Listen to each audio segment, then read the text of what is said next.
Live from Fargo and serving you on TV, online, and on the go. This is Valley News Live at 5. Several states are concerned, saying they've been told to expect significantly fewer doses of the Pfizer COVID-19 vaccine in the coming weeks. Valley News Team's Bailey Hurley dug into the issue to see if North Dakota is in the same boat. She joins us live in the studio now with what she found out. Bailey?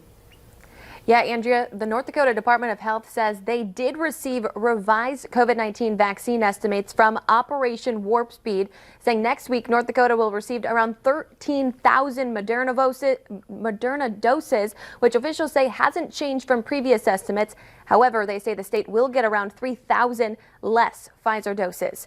Now, officials say moving forward, the state has been told that they'll receive 4,500 Moderna doses and 4,875 Pfizer doses each week. Operation Warp Speed says the reason for the change is so they can even out the distribution and provide better allocation forecasts. Officials say as of 5:30 Thursday night, just over 3,000 COVID-19 vaccines were administered in the state. Just under a third of those vaccinated were at Essentia Health, who say they're already moving into their second tier of staff members. We intend to really put the foot on the gas and get these vaccines out to our healthcare workers so that we can get them out to the grandmas and grandpas next. Sanford Health says so far 1,700 of their staff have been vaccinated, adding by the end of today they expect that number to rise to 2,200. Andrea. All right, thank you, Bailey. The Minnesota Department of Health says their second week of the Pfizer vaccine will be 33,000, much smaller than the 60,000 the state was originally told they would receive. Minnesota officials say so far 947 healthcare workers have been vaccinated in the state. The wind is packing quite a punch, making it seem even colder out there. Let's check on this evening's forecast. Hutch? Well, clear skies here in the valley as we look in on the Luther Family Ford view of a colorful setting sun. Not a lot of clouds. We had those early in the day with some snow showers as well, making their way through. Now we are dealing with cold, and that's what we're watching for tonight. Look at the coldest air moving in from the Devil's Lake Basin. Our wind from the northwest is gusting over 30 miles per hour at times, and that's ushering that cold air right into the valley. Speaking of the impacts of wind and cold, and that's wind chill. It's down near zero in Grand Forks and Fargo. It's below zero in the Devil's Lake Basin at this hour. Your planner in Fargo shows bitter cold continues. That wind will stay robust but decrease as we get further into the overnight hours. That's good news, but the temperatures will continue to fall both here and in Grand Forks. So bundle up those earlobes as you're heading outdoors. There's a bite to the air out there. Coming up, we're going to fill you in on a first alert weather day. It's been declared now for Wednesday of next week. I'll have the flaky details and the cold details, Andrea, here in just a few moments. All right. Thank you, Hutch. A man charged in a North Fargo murder case is now set to go to trial next year. 21-year-old Reng Ayang was allegedly selling meth on May 12th when several gunshots were fired near the Northport Hornbachers. Those shots killed 39-year-old Antoine White of Fargo. Ayang is charged with 1 count of murder, conspiracy to commit robbery, reckless endangerment, 2 counts of theft, and unlawful possession of a firearm.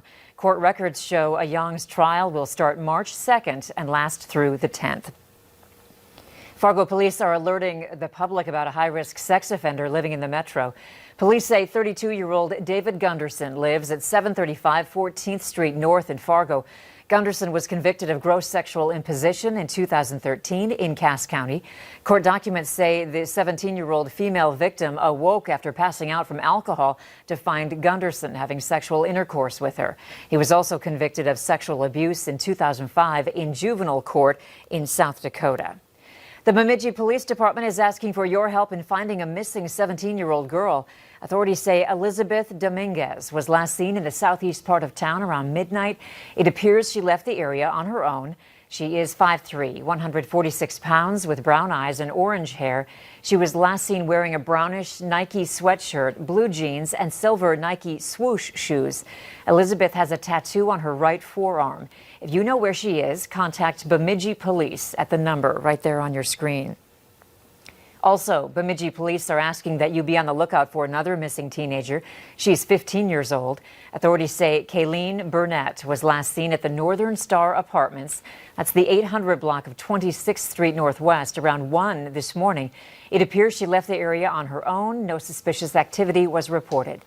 Kayleen is 5'4", 180 pounds, with brown eyes and brown reddish hair. It's not known what she was wearing or where she was going. If you have any information, contact Bemidji Police. There's the number on your screen. A judge has acquitted a North Dakota man after a school bus crash in the Southern Valley. The judge found that the bus driver, Michael Scraw, is not guilty of aggravated reckless driving after crashing with a train last year near Lidgerwood. The 70-year-old was charged after an investigation by the State Patrol. The bus that Scraw was driving was hit at a crossing on December 19th of last year and tipped on its side. KFGO News is reporting the driver says he didn't see the train approaching. He was acquitted yesterday after a judge found no negligence on Scraw's part. 18 students were on the bus, 5 were taken to hospitals, and 1 suffered a broken back. From the coronavirus pandemic to Black Lives Matter to the record-breaking hurricane season, Michael George has a look at the national stories that made headlines this year.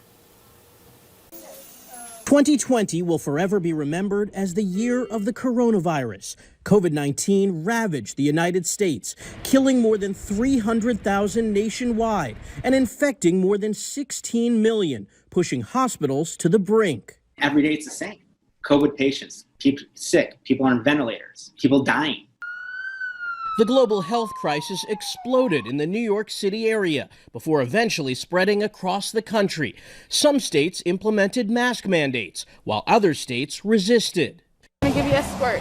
Many schools reopened in the fall with safety measures in place.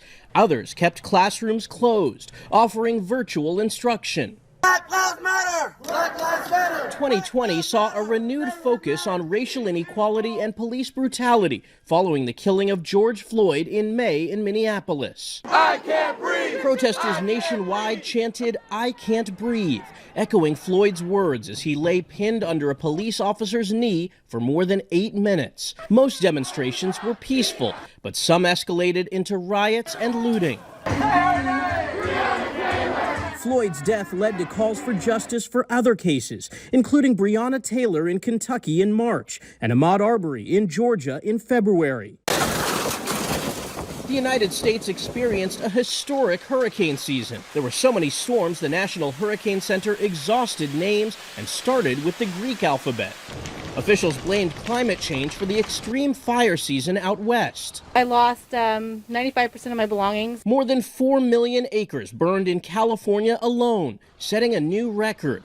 The year began on a tragic note with the shocking death of basketball legend Kobe Bryant, his daughter, and 7 others in a helicopter crash. 10 months later, the Lakers emerged from the NBA's protective COVID bubble with its first championship since Bryant was on the team.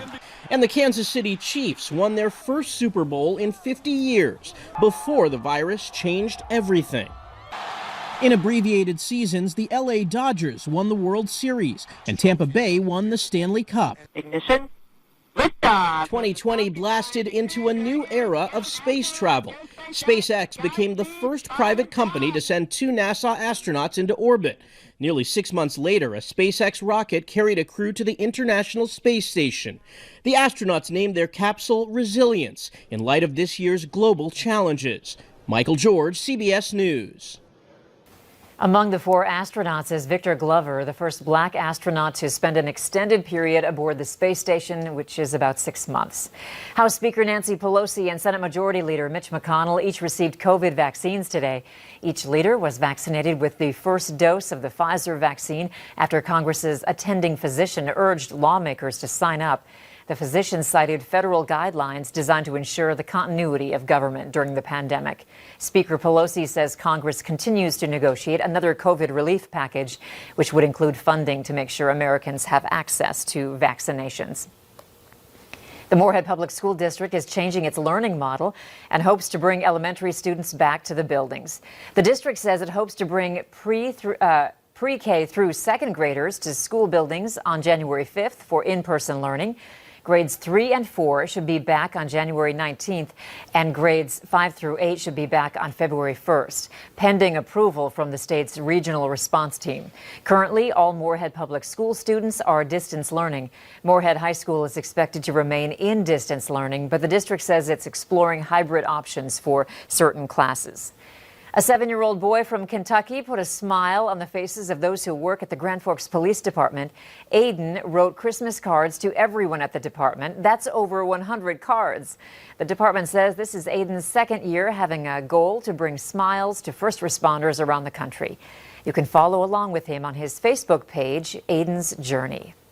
The YMCA of Cass Clay has kicked off its annual Christmas giving tree.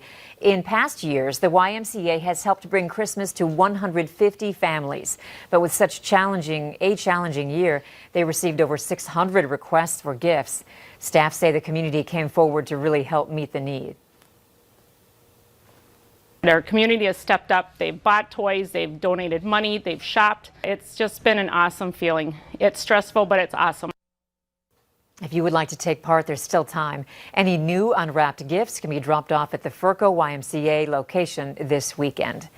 And thank you for joining us and trying to help out the Great Plains Food Bank. Our virtual food drive has now hit the $16,000 mark, but our neighbors in need still need your support. If you're willing to help, there are a number of items you can purchase and donate right from your phone. Download our free VNL News app, look for the virtual food drive, and then click to donate. Still to come, with a record volume of packages and higher costs, one shipping company's extra handling charges aren't going away just yet. And our morning snow showers have exited, but northwest winds are punching some mighty chilly air our way. We have sub-zero wind chills at this hour. We'll have details on how low we go tonight, and we'll talk about a first alert weather day for next Wednesday as changes are in the offing right after this.